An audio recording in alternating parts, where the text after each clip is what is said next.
Black people saved me. And it's not some tagline. I was born on the streets of South Korea. I begged for money every day, door to door. I got taken from my biological family, put in a home, adopted or sold to an American family that had really great intentions. Really great intentions. But they were ill prepared, and the system was just messed up. And life didn't really become easier, it became tougher. But black people saved me. Their culture, their music, their resilience. And one day, I hope everyone sees the beauty. If you're not black and black people invite you to the cookout, that means they think you're all right. And I've been invited to a cookout, and I'm pretty fired up about it. But some of that's the meat now. Okay. All right, now take the center and break it in half. Don't try to break this crab with your fingers. I already cut myself. Say what you will, but this white guy is just going to celebrate that little victory. It makes me feel good that at least I'm not someone that they see as giving them more things to worry about. I'm going to cry again. Y'all are going to make fun of me again, but go ahead, because there are some things that are worthy of tears. And I have been learning over the past few months that the black community is more loving, more forgiving, more accepting than we have any right to expect them to be. And it's overwhelmed me in a good way. So a couple of months ago, I posted a video because I had been thinking about why is it that throughout centuries on continents all over the place that black people had been targeted for such horrific treatment and such oppression. Why this group? And the more I thought about it, I'm like, there's something special. They have to, there's something special. Do you have some magic or some power? And I posted that as a question. In the comments, I learned the answer in the comments, but not in the way you think. Now, there were people who gave me good information about, historical concepts and things like that. And I'm still learning about that. But what I mean is, in the way they responded to my comments, I can see that there is something special. And that is just by genuinely asking a question, because I want to stop it. I want the world to be different. I don't want this to happen again. And people keep being treated like that.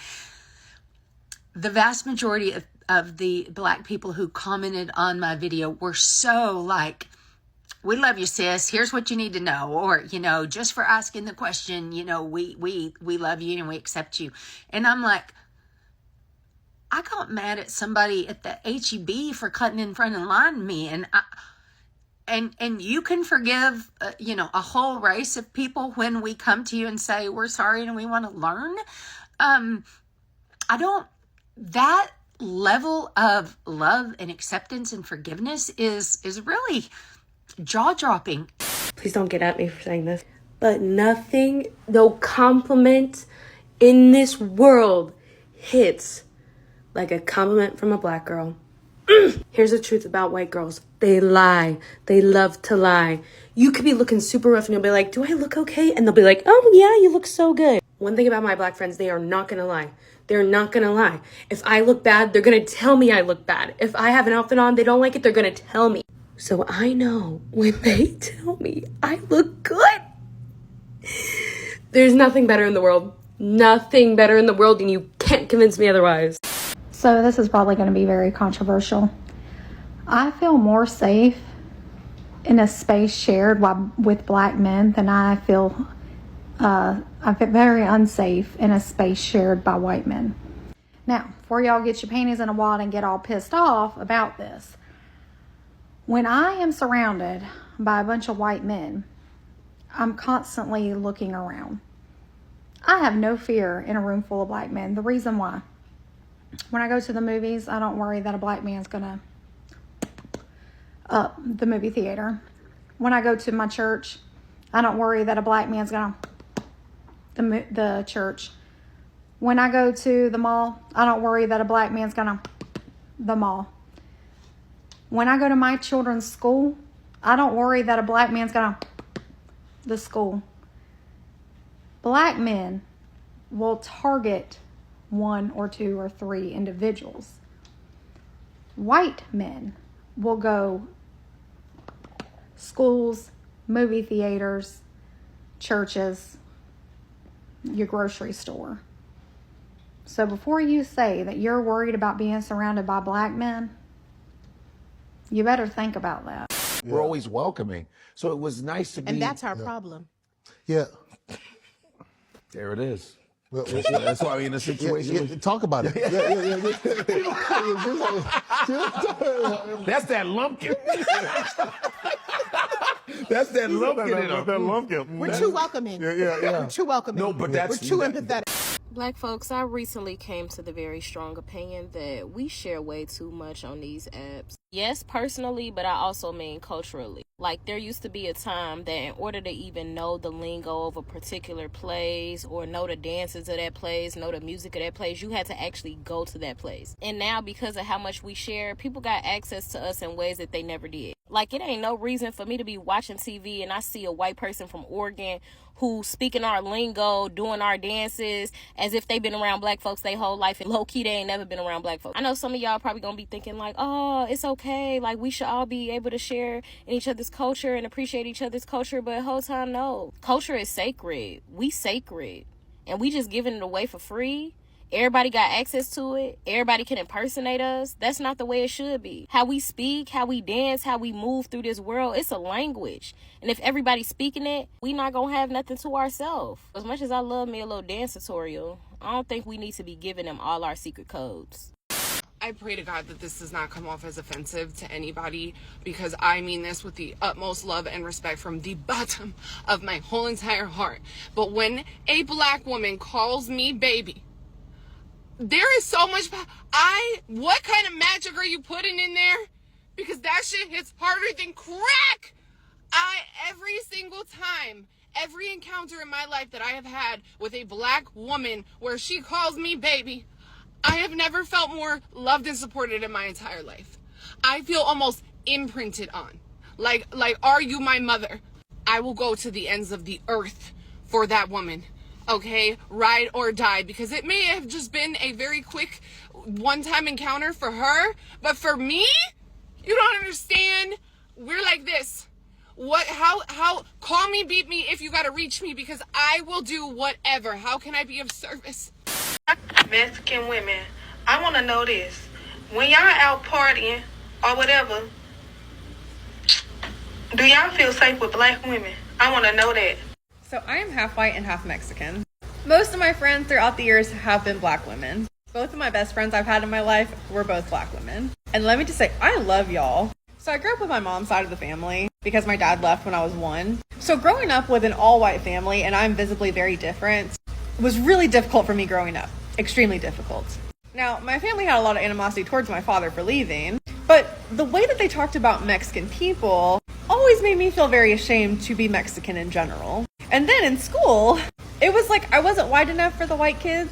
Like, they constantly would ask me questions about my race, my ethnicity, asking me stupid ass questions like what my last name should be, since I had my mom's last name for obvious reasons. And I'll just say, I was bullied by a lot of white girls. I really was. But then, like the Latino kids, they didn't really accept me either because I didn't speak Spanish. So I've always had like this racial identity crisis. But when I tell y'all, black girls were always so welcoming of me. And then when I got to college, the girl that became my best friend, she was mixed, so she was white and black. And all the other girls that we hung out with were black. I've never felt safer. I never felt like I could be more myself with them than I had ever been. And again, not trying to be racist at all. I'm half white, and I have a lot of white friends. But I have experienced so much racism in my life just simply for existing. It wasn't my fault my father left. It wasn't my fault I grew up in a predominantly white area. But these are the facts. And also, just so many of my mentors were just amazing black women that taught me so much, but they actually cared enough about me to put in the time to teach me, not just criticize me for being who I am. So to answer the original creator's question, I feel very safe around black women. I love black women. You guys are intuitive, you guys are smart as fuck, And don't get me started on how fucking beautiful you guys are. I really hope I didn't offend anyone with this video because I know it's hard to talk about race and ethnicity, but I really did love that video that I stitched. Because going to the comments, so much love and positivity. And I guess it made me feel grateful in the experiences that I have had. Because being able to find that safe space when you felt unsafe your whole life, and you're finally finding acceptance just for being who you are, it is magical and it does make you feel a certain type of way. So I feel it's okay to express that. The reason why no one takes the black community seriously is because we're too fucking friendly. The moment a white person does anything that remotely resembles a black person, y'all automatically give them a plate. Oh, you know the worst of dreams and nightmares, Kyle? Tuh. Come to the cookout. When you go to a Chinese restaurant and you speak a little bit of Chinese, those people don't invite you to the Shao Kao, do they? We gotta do the same shit. The fuck are y'all doing? I took my family to a black circus. It was awesome. First of all, the show was incredible. But my wife and I were talking afterwards that my 7-year-old didn't seem to notice that he was the only white kid, and we felt really proud about that. Everyone was so kind and sweet to him, and he was just right at home. I wish it could be that way for everyone always, and I know it's not. We know as he gets older, he's going to face grown-up realities of injustice, history, and all of those things. But for right now, we're hoping that these are some seeds we can plant that can set him on a good path. Anyway, I thought that was worth sharing. Plus, he just had an awesome time. Black women had the ability to make me feel good about myself in a way that nobody else could. I was lucky enough to get hit on by a handful of black women, when I was single, and every time it felt better than any drug I've ever done in my life. It's just the things they say, the way they say it, it turns me into a child. And they'll be like, oh, you're one of them fine white boys, huh? And I'll be like, who, me? It's fucking incredible. One time I was in New York City. I was walking down a New York City street and a black woman, she was staring at me hard. And as we crossed paths, I turned around to see if she continued to stare, and she did. And she goes, you're just so handsome, that's why I'm looking at you like that. And my white ass just went, thank you! And I kept it moving. But I was high off of that shit for a month, dude. For a month I was walking around like, I'm gonna be a famous comedian, I think. Which has nothing to do with her thinking I'm hot. That's just the level of power behind that shit. I've been told I was attracted by white women before. It's not remotely the same thing. White women tell me I'm hot, I question their judgment. A black woman tells me I'm hot, I believe in my dreams. That shit is incredible. This isn't necessarily an easy thing to explain, because my life has been very complicated and challenging and oftentimes really confusing. You see, I was born on the streets of South Korea, and I've told you guys this before. And I begged for money every day. I didn't have a home. I lived in the woods. I ate whatever I could get. And so, even though I was stolen from my biological family and sold a couple times until I was adopted by an American family, I had lived a life that I would not necessarily wish upon other people. But even that being said, I've always been a positive person. I've always been able to find the silver lining. And so when I realized I was going to go to America, the home of dreams, I was excited. Even with everything that I had lost, I believed it was going to be worth every teardrop. But when I came to America, America didn't want me. When I went to school, elementary school, kids picked on me. And when I went to middle school, kids picked on me until I was too big for them to pick on me and too strong for them to ridicule me because I looked so different. And so I thought that maybe I would find other people that looked like me, that would accept me. But Asians did not trust me because the way I sounded, the fact that I had embraced the American ideals, truth and justice, the American way, to be just like Superman and help people that needed help and help people that could not speak for themselves. Honestly, there were times where I didn't want to wake up.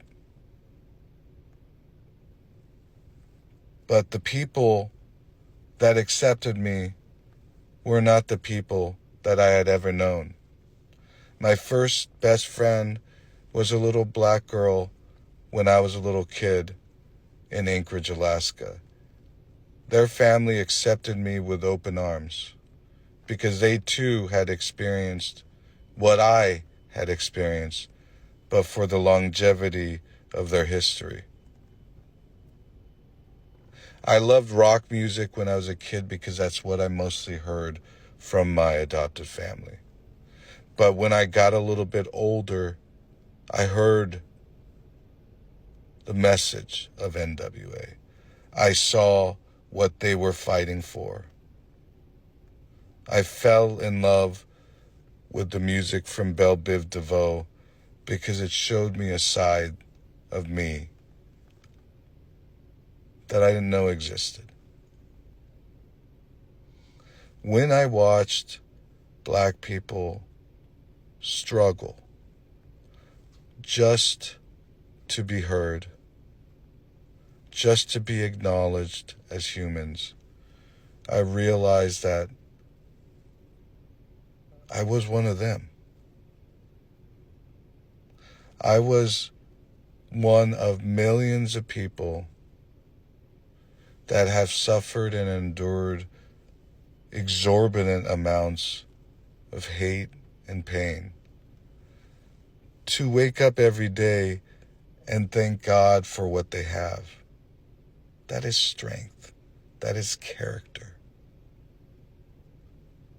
And I could honestly go on, but this video is almost 5 minutes already. If you're interested in learning more about my story and how black people have shaped my life, black culture has ultimately changed my destiny, please subscribe. Subscribe to my Instagram, subscribe to my YouTube, and we'll continue on. That I was just going to be okay with the fact that all the black people, which mind you, we're all the fun people. I don't want to go anywhere if there's not any black people there. That's my gauge. Like, if I go somewhere and I don't see one black person, I gotta fucking go. I know I'm white, but it's true. And the culture appropriation, call it what you want. I like black people. I like being around them. So, whatever. You guys can live in your Krispy Kreme white world. I don't want it. I don't like it. I don't find it fun. So, yeah, just